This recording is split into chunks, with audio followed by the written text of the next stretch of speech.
बिस्मिल्लाहिर्रहमानिर्रहीम। अस्सलाम वालेकुम फ्रेंड्स, आसिम जावेद आपकी खिदमत में एक दफ़ा फिर हाज़िर है। अब की बार हम अपने फ़ंडामेंटल एनालिसिस का जो हमारा सफ़र है इसके लेसन नंबर 11 पे पहुंच चुके हैं। लेसन नंबर 11 में हम कुछ डिस्कशंस करेंगे कि इंट्रिंसिक वैल्यू क्या होती है। बहुत सारे लोग ये क्वेश्चन कर रहे हैं कि जी हमें आपकी बाकी वीडियोस जो हैं वो तो बहुत पसंद आई हैं, लेकिन अब आप हमें इंट्रिंसिक वैल्यू के ऊपर लेके जाएं।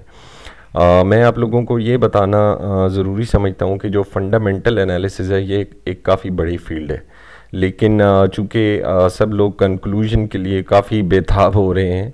अक्सर लोग ये मैसेज कर रहे हैं कि प्लीज़ आप हमें इसको कंक्लूड करके दिखाएं। तो मैं ये चाह रहा हूँ कि यहाँ पे मैं थोड़ा सा कंक्लूजन इसका ड्रा कर लूँ, ताकि आप लोग जो डेली ट्रेडिंग कर रहे हैं या इन्वेस्टिंग के पॉइंट ऑफ व्यू से आप लोग जो काम कर रहे हैं उसमें आपको थोड़ी सी हेल्प हो जाए और आप एटलीस्ट स्टॉक्स सेलेक्ट कर सकें कि किन स्टॉक्स के अंदर आप लॉन्ग टर्म इन्वेस्टिंग कर सकते हैं। एक चीज़ मैं आपको बता दूं कि जो फंडामेंटल एनालिसिस है ये बेसिकली वैल्यू इन्वेस्टिंग के अंदर फॉल करता है। वैल्यू इन्वेस्टिंग ये है कि आप ऐसे शेयर्स को आइडेंटिफाई करते हैं, सर्च करते हैं जो मार्केट में इस वक्त अंडर वैल्यूड हैं आपकी नज़र में, और आप फिर वो शेयर्स बाय करते हैं और फिर वेट करते हैं कि मार्केट उनको प्रॉपरली उनके इंट्रिंसिक वैल्यू पे लेकर आए। जब वो उनकी इंट्रिंसिक वैल्यू पे लेके आती है या उनको और वैल्यू कर देती है तो वहाँ पर आप उनको सेल कर देते हैं और दोबारा से यही प्रोसेस आप रिपीट करते हैं। इसको आप वैल्यू इन्वेस्टिंग कहते हैं। या फिर उन शेयर्स को आप होल्ड कर लेते हैं, उनकी फ्यूचर प्रॉस्पेरिटी को देखते हुए, उनके फ्यूचर प्रॉस्पेक्ट को देखते हुए आप उनको होल्ड कर लेते हैं। इंट्रिंसिक वैल्यू का जो प्रिंसिपल है आप इसको डेली ट्रेडिंग में नहीं अप्लाई कर सकते। ये चीज़ आप अभी से कंफर्म कर लें कि ट्रेडिंग एक अलग चीज़ है, इन्वेस्टिंग एक अलग चीज़ है। हम जो फंडामेंटल एनालिसिस पढ़ रहे हैं ये इन्वेस्टिंग के ऊपर अप्लाई होती है, चाहे वो ग्रोथ स्टॉक्स आप आइडेंटिफाई कर रहे हो, चाहे वो आप वैल्यू स्टॉक्स आइडेंटिफाई कर रहे हो। ये जो लेक्चर है इस लेक्चर के अंदर हम ये डिस्कस करेंगे कि रिक्वायर्ड रेट ऑफ रिटर्न क्या होता है। रिक्वायर्ड रेट ऑफ रिटर्न जो है उसकी मीनिंग क्या है, वो कैलकुलेट कैसे करते हैं, उसकी इंपॉर्टेंस क्या है। प्राइस अर्निंग रेशो अक्सर लोगों ने नाम सुना हुआ है, सब नहीं सुना हुआ है, तकरीबन सब इसको यूज़ भी करते हैं, लेकिन इसकी ट्रू मीनिंग क्या है ये मैं आपको समझाऊंगा। इसकी ट्रू कैलकुलेशंस क्या है और इसकी इंटरप्रिटेशन क्या है। हम बैलेंस शीट की इंपॉर्टेंस को देखेंगे कि किसी कंपनी को सिलेक्ट करते हुए के अंदर इन्वेस्टमेंट के लिए जब आप उसको सेलेक्ट करते हैं कि आया मुझे इसके अंदर इन्वेस्टमेंट करनी चाहिए या नहीं करनी चाहिए, तो उसकी बैलेंस शीट देखना क्यों ज़रूरी है। और उसमें सबसे इम्पॉर्टेंट एक आइटम जो है वो हम डिस्कस करेंगे जो बैलेंस शीट में से आपने उठाना है। मार्जिन ऑफ सेफ्टी को हम डिस्कस करेंगे, ये क्या चीज़ होती है margin of safety. Value investing को हम डिस्कस करेंगे, ये क्या होती है और कैसे हम वैल्यू इन्वेस्टिंग के लिए स्टॉक सेलेक्ट करते हैं। और अंडर वैल्यूड स्टॉक्स जो हैं वो हमने मार्केट के अंदर से कैसे ढूंढने हैं, इसका मैं एक फार्मूला आपके साथ शेयर करूंगा। ये फार्मूला अप्लाई करके आप मार्केट के अंदर जितने भी स्टॉक्स हैं उनके ऊपर अप्लाई करेंगे, वहाँ से आपको अंडर वैल्यूड स्टॉक्स मिल जाएंगे। आप उसको हिस्टोरिकल डाटा पे अप्लाई करके भी देख लें तो आपको नज़र आएगा कि ऐसे स्टॉक्स आपको कभी भी लॉस नहीं देते। और फिर हम समरी पे जाएंगे और अब मैं कुछ एग्जांपल्स दूंगा आपको कि हमारी मार्केट के अंदर इस वक्त कौन से स्टॉक्स जो हैं वो अंडर वैल्यूड हैं। तो हम स्टार्ट करते हैं इस वक्त रिक्वायर्ड रेट ऑफ रिटर्न जो है या रिक्वायर्ड रिटर्न ऑन इक्विटी जो है वो क्या है। इसके लिए हम एक केस स्टडी डिज़ाइन करते हैं। केस स्टडी ये है कि ये एक जनरल स्टोर है जो कि आपके किसी दोस्त का है और आपके बहुत अच्छा दोस्त है और आप ये आपके बहुत अच्छे रिलेशनशिप्स हैं उसके साथ, यू ट्रस्ट हिम। किसी वजह से उन साहब को ये बिज़नेस जो है वो बेचना पड़ रहा है, कोई भी एक रीज़न है जिसकी वजह से वो इसको सेल करना चाह रहे हैं। वो आपके पास आए हैं कि ये मेरा बिज़नेस है यार, ये मैं सेल करना चाह रहा हूँ, तो बजाय इसके कि मैं इसको किसी और को सेल करूँ, मैं ये अपने दोस्त को क्यों ना सेल करूँ। अब आपके पास जब ये आइडिया आपके साथ वो शेयर करते हैं तो आप अब ये सोचते हैं कि अगर इन्वेस्टमेंट अच्छी है तो मुझे कर लेनी चाहिए, क्योंकि आप इसके अंदर एक अजम्पशन हम ये ले रहे हैं कि आपने करना कुछ नहीं है, आपने सिर्फ इन्वेस्टमेंट करनी है, बाकी इस के अंदर जो स्टाफ अवेलेबल है वो सारे का सारा काम खुद चला लेगा, आपको सिर्फ जो है वो पैसों में इन्वेस्टमेंट करनी है और आपको अपना प्रॉफिट लेना है। जब आपने इस कंपनी को स्टडी करना शुरू किया, ये एक स्मॉल बिजनेस है, इसको आप कंपनी ऐसा नहीं कह सकते, लेकिन जो रूल हम यहाँ पर अप्लाई करेंगे किसी भी बड़ी कंपनी के अंदर, प्रिंसिपल ये सेम रहेगा। छोटे से मैंने इसलिए स्टार्ट की है, छोटी कंपनी इसलिए अज्यूम की है कि आपको अंडरस्टैंडिंग में आसानी हो। आपने सबसे पहले, हमने जो कुछ पढ़ा है, आप सबसे पहले कहेंगे कि जी हमें आसिम साहब ने ये बताया था कि जब आप कंपनी के अंदर इन्वेस्टमेंट करना चाहें तो सबसे पहले आपने उसकी इनकम स्टेटमेंट देखनी है। आपने अपने दोस्त से कहा कि भाई साहब आप मुझे इस कंपनी की इनकम स्टेटमेंट दिखा दें। उन्होंने आपको एक इनकम स्टेटमेंट की समरी प्रोवाइड कर दी, उसका एनालिसिस करके आपने ये 4-5 चीज़ें आपने वहाँ से निकाल ली। अब आपने कंपनी के साथ भी यही करना है जो मैं आपको बता रहा हूँ, ये वाला काम आपने किसी भी कंपनी के साथ करना है। आपने उसकी सेल्स देखी, अच्छा जी 10 लाख की सेल करता है 1 साल के अंदर, ओके जी।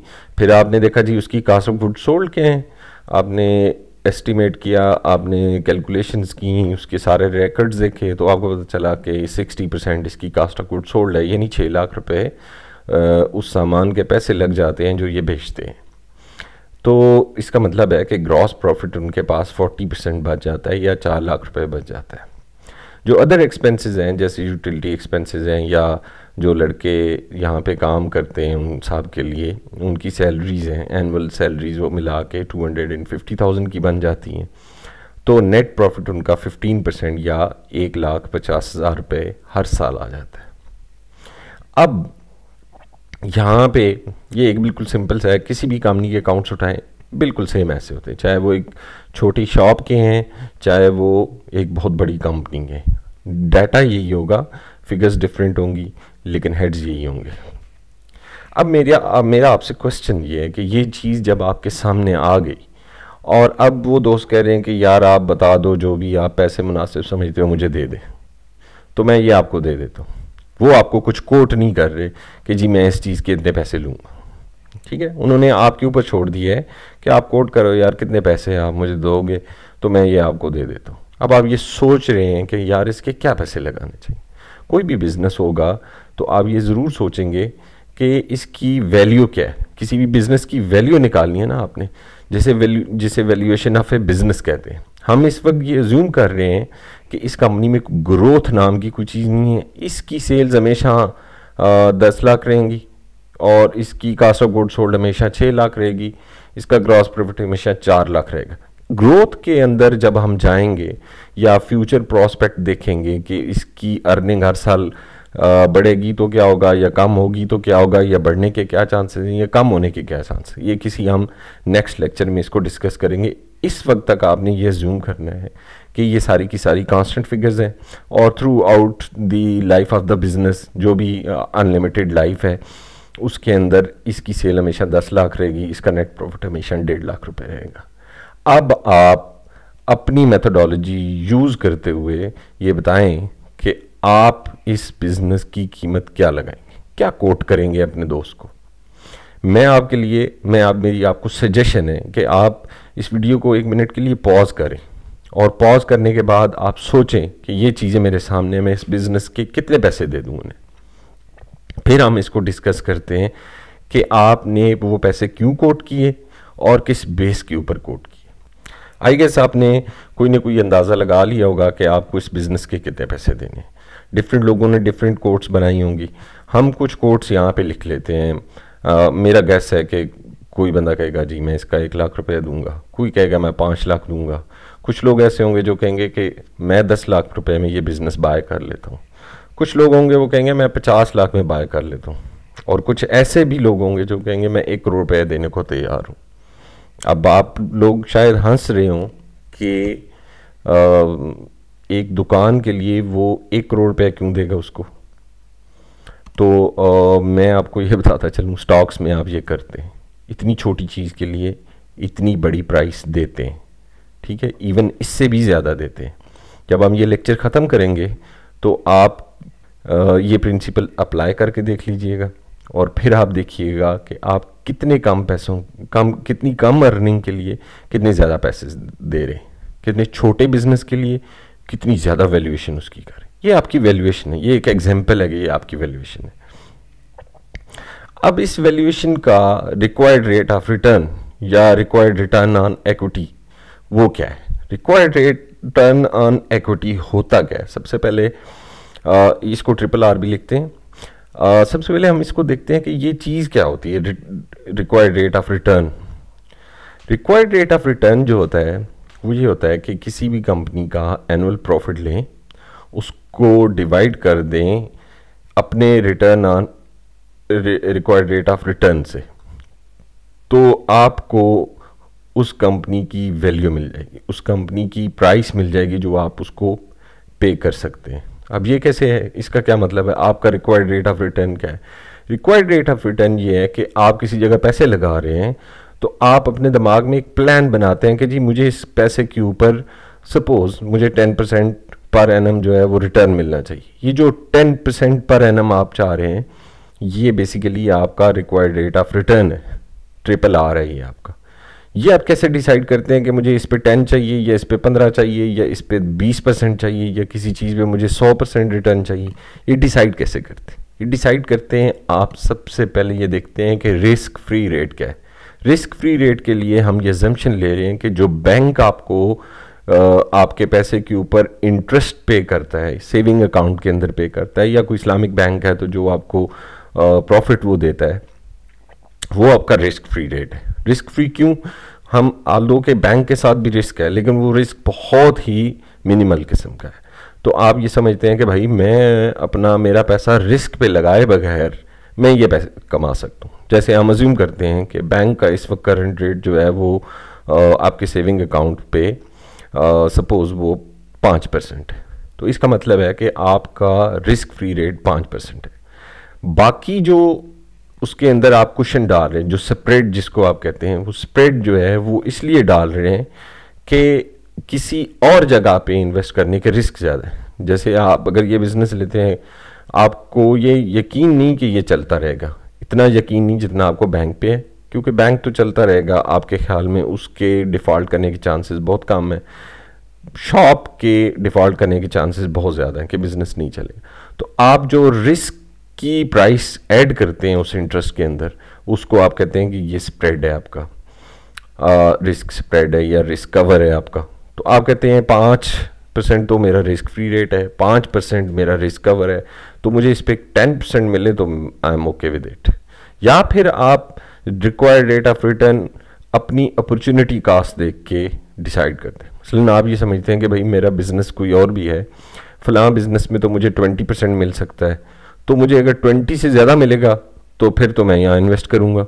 अगर 20 से कम मिल रहा है तो मैं बीइंग ए लॉजिकल पर्सन मैं तो उस बिज़नेस के अंदर इन्वेस्ट करूँगा जहाँ मुझे ज़्यादा मिल रहा है।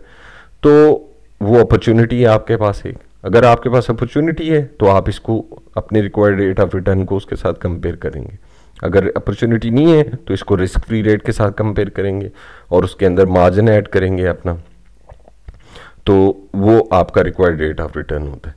किसी भी कंपनी की अगर आपने वैल्यू कैलकुलेट करनी हो कि इसके मुझे मैक्सिमम कितने पैसे देने चाहिए, तो आप उसके एनुअल प्रॉफिट को लें, उसको आप डिवाइड कर दें अपने रिक्वायर्ड रेट ऑफ रिटर्न पे, तो उसकी आपको प्राइस मिल जाएगी, मैक्सिमम प्राइस जो आपको पे करनी चाहिए। ये स्टार्टिंग पॉइंट होता है, इससे पीछे आप उसको लेकर आएंगे कि इससे कितने कम पैसों में वो आपको बिजनेस निगोशिएट करना चाहिए। जैसे अगर इस एग्जांपल में शॉप में हम देख लें 1.5 लाख रुपए आपका एनुअल प्रॉफिट है, उसको हम अज्यूम करते हैं कि आपका रिक्वायर्ड रेट ऑफ रिटर्न जो है वो 10% है। जब 1.5 लाख को 10% से डिवाइड करेंगे तो 15 लाख बनेगा। यानी कि अगर आप 15 लाख पे करेंगे तो आपको हर साल 10% रिटर्न मिलेगा। यानी 15 लाख का 10% 1.5 लाख ही बन गया, तो हर साल आपको 1.5 लाख रुपए मिलता जाएगा। तो ये है रिक्वायर्ड रेट ऑफ रिटर्न। अब हम जो डिफरेंट कोड्स हमने इधर अज्यूम किए हैं उनके अगेंस्ट देखते हैं कि रिटर्न क्या आ रहा है। अगर आप 150% रिटर्न मांगते हैं, 150% रिटर्न चाहते हैं अपनी इन्वेस्टमेंट पे, तो आप इस बिज़नेस का के लिए 1 लाख रुपया कोट करेंगे। ये वही फार्मूला यूज़ किया, आप इसको क्रॉस चेक भी कर सकते हैं। अगर आप चाहते हैं कि आपको अपने पैसे पे 30% पर एनम मिले, तो आप इस बिज़नेस को मैक्सिमम 5 लाख में ख़रीदेंगे। अगर आप चाहते हैं कि आपको 15% रिटर्न मिले, तो आप इसके लिए 10 लाख पे करेंगे। अगर आप चाहते हैं कि मैं 3% पे भी ओके हूँ, तो आप इसके 50 लाख भी पे कर सकते हैं। और 3 का आधा कर लें, तो अगर 1.5% आप अपनी इक्विटी पे रिटर्न चाह रहे हैं, तो आप इसी शॉप के 1 करोड़ रुपया जो है वो 10 मिलियन उसको पे कर सकते हैं। या आपने बिज़नेस की वैल्यू निकाल ली। अब आते हैं जी प्राइस अर्निंग क्या है। अब ये बहुत इंटरेस्टिंग चीज़ है। प्राइस अर्निंग सारे लोग देखते हैं, लेकिन मैं प्राइस अर्निंग की आपको एक इंटरेस्टिंग बात बताऊं कि अगर आप रिक्वायर्ड रेट ऑफ रिटर्न को इन्वर्स कर लें, यानी 1 divided by required rate of return कर लें, तो वो प्राइस अर्निंग रेशो बन जाती है। एंड वैसे वैसा, यानी कि अगर आपके पास प्राइस अर्निंग है तो 1 डिवाइडेड बाई प्राइस अर्निंग करेंगे तो वो आपका रिक्वायर्ड रेट ऑफ रिटर्न आ जाएगा। जैसे हम एक एग्जांपल करते हैं कि अगर आपका रिक्वायर्ड रेट ऑफ रिटर्न 15% है, तो आप 1 डिवाइडेड बाई 15% करेंगे तो आंसर जो आएगा वो 6.667 आएगा। ये 6.667 जो है ये प्राइस अर्निंग रेशो है। अगर आप किसी कंपनी की प्राइस अर्निंग रेशो निकालें, जो आपको मुख्तलिफ वेबसाइट्स पे अवेलेबल है, ये रिपोर्ट्स में अवेलेबल होती है, तो जो प्राइस अर्निंग होती है उसको अगर आप 1 से डिवाइड कर दें तो आपको पता चल जाएगा कि इस पे मुझे रिक्वायर्ड रेट ऑफ रिटर्न मेरा क्या है, मुझे रिटर्न ऑन इक्विटी क्या मिलेगा। इसका मतलब ये है कि अगर किसी कंपनी की प्राइस अर्निंग कम है तो रिटर्न ऑन इक्विटी ज़्यादा होगा। अगर किसी कंपनी की प्राइस अर्निंग ज़्यादा है तो रिटर्न ऑन इक्विटी कम होगा, क्योंकि एक दूसरे के इन्वर्स हैं ये। एक चीज़ बढ़ेगी तो दूसरी चीज़ कम होगी, एक चीज़ कम होगी तो दूसरी चीज़ बढ़ेगी। इसको आप अप्लाई करके देख लें। ये इसी एग्जांपल के ऊपर अप्लाई करते हैं। अगर आप 1 लाख कोट कर रहे हैं तो उसकी प्राइस अर्निंग जो है वो 0.67 बनेगी। इस तरह आप 5 लाख कोट कर रहे हैं तो 3.33 बनेगी। अगर आप उसकी और ज़्यादा प्राइस पे कर रहे हैं तो 6.67, 33.33 और 66.67, ये आप कैलकुलेट कर सकते हैं। जो मैंने आपको फार्मूला बताया है, आप सिंपली आप इस 1 डिवाइडेड बाई 150% करेंगे, ये आंसर आ जाएगा। 1 डिवाइडेड बाई 30% करेंगे, ये आ जाएगा, and so on so fourth. 1 divided by 1.5% करेंगे तो 67.667 आएगा। अब अगर आप अपनी स्टॉक मार्केट के अंदर देखें तो बहुत सारे ऐसे शेयर्स आपको नज़र आएंगे। मतलब ये एक इन्वेस्टमेंट बैंक है जिसकी प्राइस अर्निंग 66.67 है। तो आप ये ज़ूम कर सकते हैं कि आप एक ऐसे बिजनेस जिसकी एनुअल अर्निंग जो है वो 1.5 लाख रुपए है, उसके लिए आप 1 करोड़ रुपया देने को तैयार हैं। तो आपको इस वक्त शायद काफ़ी हंसी आ रही होगी कि आप इतनी ज़्यादा प्राइस अर्निंग वाले शेयर्स भी उठा लेते हैं विदाउट थिंकिंग कि ये प्राइस अर्निंग है क्या, विदाउट थिंकिंग कि इतनी ज़्यादा प्राइस अर्निंग के बाद मैं रिटर्न क्या एक्सपेक्ट कर रहा हूँ। कुछ कंपनीज हैं जिनकी प्राइस अर्निंग इस वक्त बहुत ज़्यादा है, जैसे PIBTL है। PIBTL को अगर आप देखें तो उसकी जो प्राइस अर्निंग है वो 1000 से अबव है इस वक्त, 1000 से अबव है। देखें ये 66.67 है, वो 1000 से भी अबव है। लेकिन शायद लोग उसको इतना महंगा इसलिए ख़रीद रहे हैं कि लोग एक्सपेक्ट कर रहे हैं कि इन फ्यूचर जो है वो ये शेयर जो है इसकी प्राइस जो है ना वो एडजस्ट हो जाएगी according to the earnings of the company. इस वक्त उसकी कोई अर्निंग नहीं है। तो अगर कोई कंपनी ग्रोथ अगर आप एक्सपेक्ट कर रहे हैं तो वो शायद आज आप महंगी भी ले लें। लेकिन हम जो मॉडल इस वक्त अज्यूम कर रहे हैं वो हम ये समझ रहे हैं, हमने ये अज्यूम किया है कि देयर इज़ नो ग्रोथ, एक कांस्टेंट इनकम मॉडल है। इसके अंदर हर साल इनकम जो है वो 1.5 लाख रुपए रहेगी। तो आप ये चीज़ नोट करें कि छोटे बिजनेस के लिए आप बहुत ज़्यादा कैलकुलेशन करते हैं और इजीली कर लेते हैं, और आप ये समझते हैं कि नहीं यार एक 1.5 लाख रुपए का बिज़नेस है, छोटी दुकान है यार, साल में 1.5 लाख रुपए कमाता है और उसका मैं तो यार 5 लाख से नहीं ज़्यादा दूंगा। और आप ठीक सोच रहे हैं, आप 30% रिटर्न उसके ऊपर एज्यूम कर रहे हैं, आप उसकी प्राइस अर्निंग 3.33 रख रहे हैं, बहुत अच्छी बात है। लेकिन यही वाली स्ट्रेटजी प्लीज़ स्टॉक्स के ऊपर भी अप्लाई किया करें।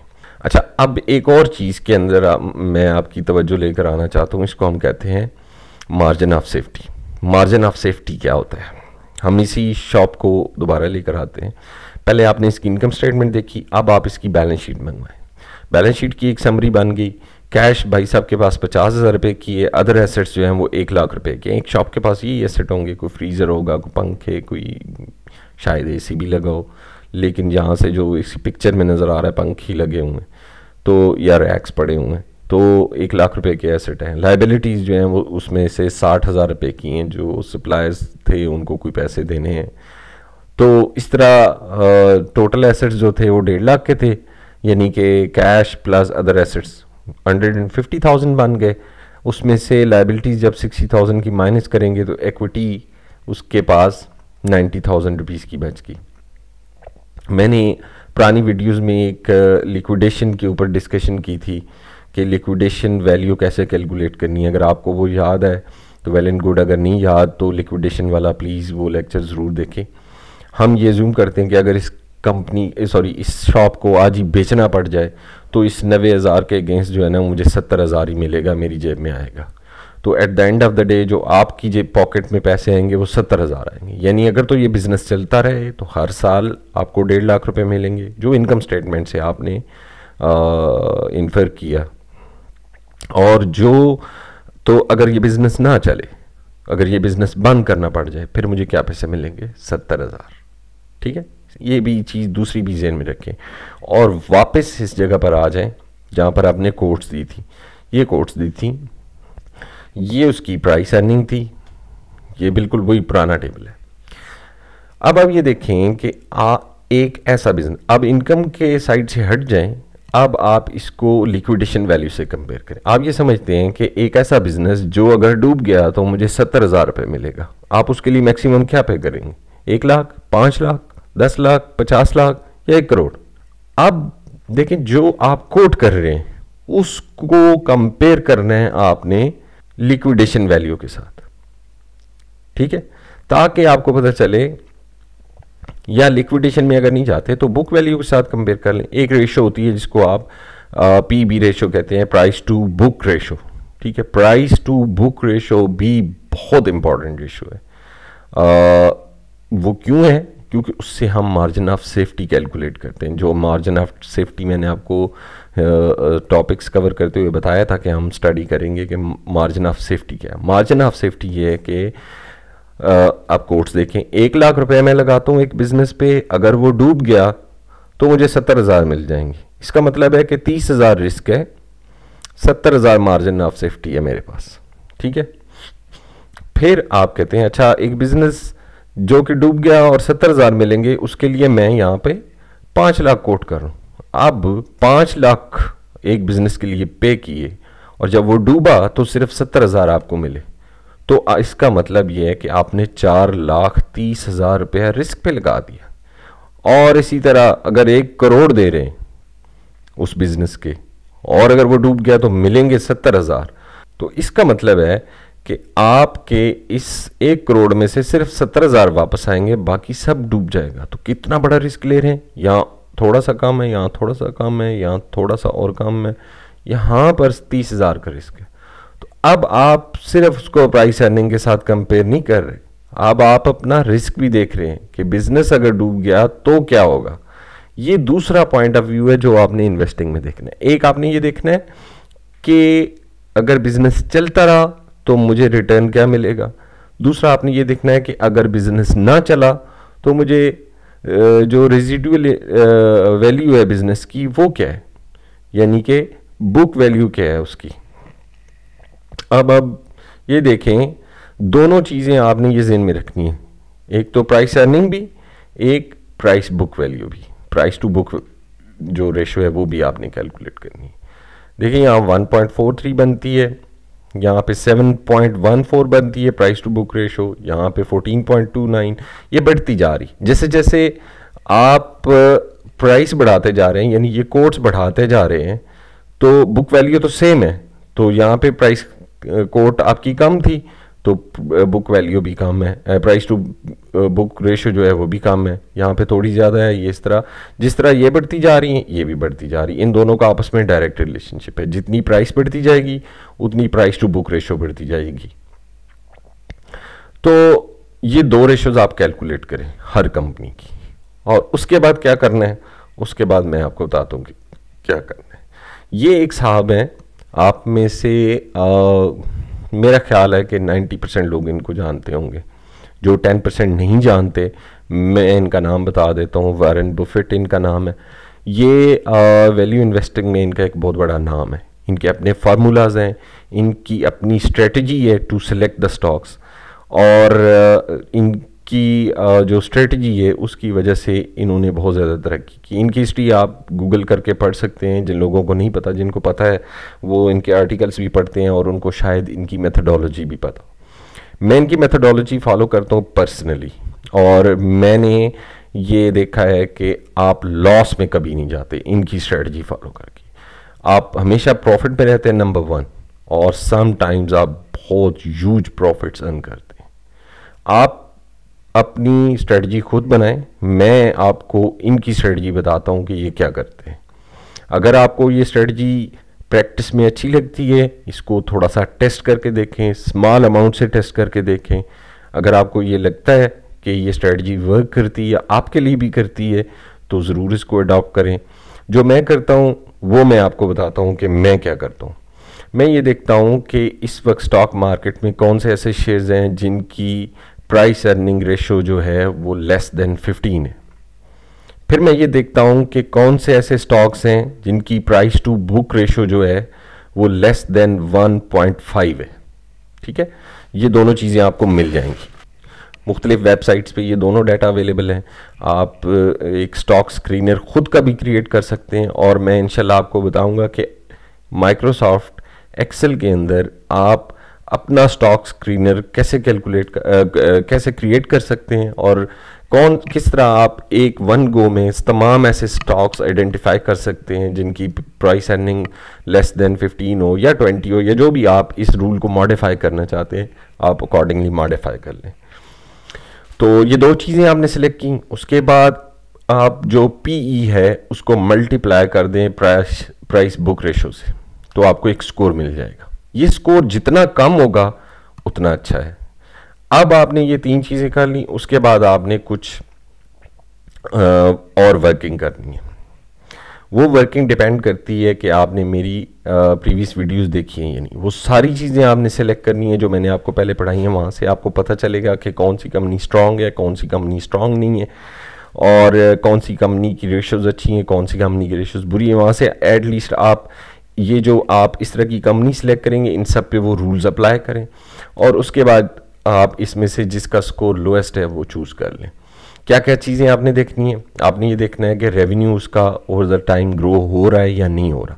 ऐसा तो नहीं है कि एक साल ऊपर जाता है, दूसरे साल नीचे चला जाता है, तीसरे साल फिर थोड़ा सा ऊपर जाता है, चौथे साल और ज़्यादा नीचे चला जाता है। ये जो वेरिएबल वोलेटाइल ग्रोथ है इसको आपने कंसिडर नहीं करना। कांस्टेंट ग्रोथ हो उसकी, बेशक थोड़ी है लेकिन ग्रोथ होनी चाहिए। एक ग्रोथ का रेट क्या होगा, अभी नेक्स्ट वीडियो के अंदर इंशाल्लाह हम ग्रोथ को भी डिस्कस करेंगे कि ग्रोथ आपने किसी कंपनी की रफली आप किस तरह से कैलकुलेट करते हैं। कंपनी स्टेबल होनी चाहिए, ये नहीं होने चाहिए कि उसका हर वक्त यही डर लगा रहे कि यार ये आज गई कल गई, बस ये बंद हो जाएगी, लिक्विडेट हो जाएगी। कंपनी अगर स्टेबल होगी तो उसके अंदर इन्वेस्टमेंट आपकी सेफ़ होगी, अगर वो स्टेबल नहीं है तो उसके अंदर वो सेफ़ नहीं होगी। डेट जो है कंपनी का बहुत मैनेजेबल होना चाहिए। उसके लिए मैंने आपको रेशोज़ पढ़ाई हैं, वो रेशोज़ ज़रूर देखिएगा। उन रेशोज़ में से जो कंपनी आपको बेटर लगे वो आप सेलेक्ट कर लें, बाकी आप छोड़ दें। और फिर ये वॉरेन बफेट ये कहता है कि आप किसी कंपनी में जब आप कंपनी सेलेक्ट कर लें तो उसके अंदर ऐसे इन्वेस्ट करें कि अज्यूम करें कि कल जब मैंने बाइंग करनी है वो स्टॉक मार्केट का लास्ट डे है ऑपरेशंस का, और फिर स्टॉक मार्केट 5 साल के बाद खुलेगी। तो मैं आपको ये तो नहीं कहता कि हमारी मार्केट जो है वो बिल्कुल ये रूल फॉलो करती है। समटाइम्स यहाँ पे इशूज़ भी आ जाते हैं जो आपको जेन में रखने चाहिए। आप ज़रूर स्टॉक्स को ये देखें, लेकिन अपनी जेन में ये मत सोचें कि मैंने इसको 5 दिन में निकालना है, 10 दिन में निकालना है, 6 महीने में निकालना है। जहाँ पे आपको एक आपकी अपनी सेटिस्फेक्शन लेवल का रिटर्न मिल जाए वहाँ पर आप क्विट कर जाएं। लेकिन क्विट करने से पहले आप ये देख लें कि क्या मैं जल्दी तो क्विट नहीं कर रहा, क्या इस कंपनी की जो वैल्यू है आज की डेट में, जिस दिन आप उसको सेल करना चाह रहे हैं, उस दिन अगर उस आपकी ये दोबारा कैलकुलेशन ये करें, अगर ये कैलकुलेशन अभी भी उसको अंडर वैल्यू शो कर रही है तो फिर आप ना सेल करें, अगर वो इसको और वैल्यू शो कर रही है तो ज़रूर सेल करके बेशक निकल जाए आप। प्लस इन चीज़ों के अलावा मैं आपको ये बताता हूँ कि जो वॉरेन बफेट हैं, इनके टीचर थे ये साहब, इन साहब का नाम है बेंजामिन ग्राहम। इनकी 2 बुक्स हैं। वॉरेन बफेट ये कहता है कि मैंने अपनी इन्वेस्टिंग सारी की सारी इनसे सीखी, और ये उनके टीचर थे यूनिवर्सिटी में। इनकी 2 बुक्स हैं, मैंने भी पढ़ी हैं, और मैं ये सजेस्ट करूँगा कि ये बुक्स आप लाजमी पढ़ें। थोड़ी सी एडवांस लेवल की हैं, लेकिन इसको अपनी लाइब्रेरी में रखें, और जब भी आपको टाइम लगे तो इसको थोड़ा थोड़ा पढ़ते रहें। ये आपको इन्वेस्टिंग में बहुत ज़्यादा हेल्प करेंगी। एक बुक है, उसका नाम है सिक्योरिटी एनालिसिस, और दूसरी बुक है, उसका नाम है द इंटेलिजेंट इन्वेस्टर।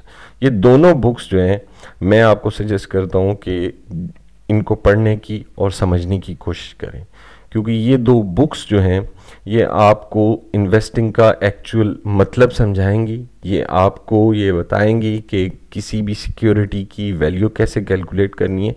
मैंने आपको रफली इस वीडियो के अंदर ये समझाया है कि इंट्रिंसिक वैल्यू किसी भी शेयर की डिपेंड करती है कि आपका रिक्वायर्ड रेट ऑफ रिटर्न क्या है। अगर आप 1.5% पे राज़ी हैं कि जी मुझे 1% भी मिलता रहे, 1.5% भी मिलता रहे तो आई एम ओके, तो आपके लिए उसकी इंट्रिंसिक वैल्यू कुछ डिफरेंट होगी।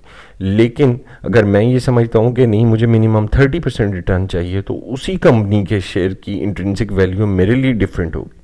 तो सबसे पहले तो आप ये डिसाइड करें कि आपका रिक्वायर्ड रेट ऑफ रिटर्न क्या है, आप कमाना क्या चाह रहे हैं। जब आप वो डिसाइड कर लेंगे, उसके बाद आप उसकी पीई डिसाइड करें। उस पीई से नीचे जितने भी आपको स्टॉक्स मिलते हैं उनको सामने ले आएं। यहाँ पे एक क्वेश्चन है, और बड़ा वैलिड क्वेश्चन है, कि पीई तो वेरी करती है from one industry to another industry, और ये वाकई ऐसी बात है। लेकिन आप एज ए इन्वेस्टर इस वक्त ये खड़े होकर सोचें कि अगर आपको एक इंडस्ट्री के अंदर अपने पैसे के ऊपर 30% रिटर्न मिल रहा है, और दूसरी इंडस्ट्री में उसी पैसे के ऊपर 10% मिल रहा है, तो एज इन्वेस्टर आप क्या करेंगे? आप कहेंगे कि अगर इनकी पी में बहुत ज़्यादा डिफरेंस है तो गोली मारे, रिटर्न क्या मिल रहा है मुझे वो काउंट करता है। रिटर्न में आप सिर्फ अर्निंग ना देखें, डिविडेंड भी देखें। अगर आप ये तो अपनी अपनी प्रेफरेंस की बात होती है। डिविडेंड थ्योरी जो है वो एक बहुत बड़ा सब्जेक्ट है कि कौन ये देखना कि वो कंपनीज अच्छी हैं जो डिविडेंड देती हैं, या वो कंपनीज अच्छी हैं जो कि ग्रोथ में जाती हैं, डिविडेंड उनकी पे आउट रेशो कम होती है लेकिन वो एक्सपेंशन में जा रही हैं या अपने बिजनेस को बढ़ा रही हैं। तो ये तो एक अलग से थ्योरी है, कभी हम इसको फ्यूचर में इंशाल्लाह डिस्कस करेंगे। लेकिन ये चीज़ें देखें, आपको किसी भी इंडस्ट्री में अच्छा रिटर्न मिल रहा है और वो इंडस्ट्री भी अच्छी है, यानी कि वो इंडस्ट्री के ग्रोथ के चांसेस हैं, तो आप ज़रूर उसके अंदर इन्वेस्ट करें। फॉर द टाइम बीइंग थोड़ी देर के लिए इस चीज़ को भूल जाएं कि जी रिफाइनरी के सेक्टर में तो पी कम है जबकि सीमेंट के सेक्टर में पी ज़्यादा है। आप सिर्फ ये देखें कि आपको रिटर्न किस जगह ज़्यादा मिल रहा है। अल्टीमेटली वो शेयर ज़रूर ऊपर जाएगा, उसकी पी भी अच्छी हो जाएगी with the passage of time, और उसके रिटर्न्स भी अच्छे हो जाएंगे। कैपिटल जो गेन्स आपको मिलने उनकी बात कर रहा हूँ, वो भी ऑटोमेटिकली अच्छे हो जाएंगे। मैंने ये जो चीज़ें हैं ये अप्लाई की हैं अपनी स्टॉक मार्केट के अंदर। जो हमारे स्टॉक्स हैं, ये 3-4 दिन पहले का जो डाटा है उसको उठा के मैंने एनालिसिस की है।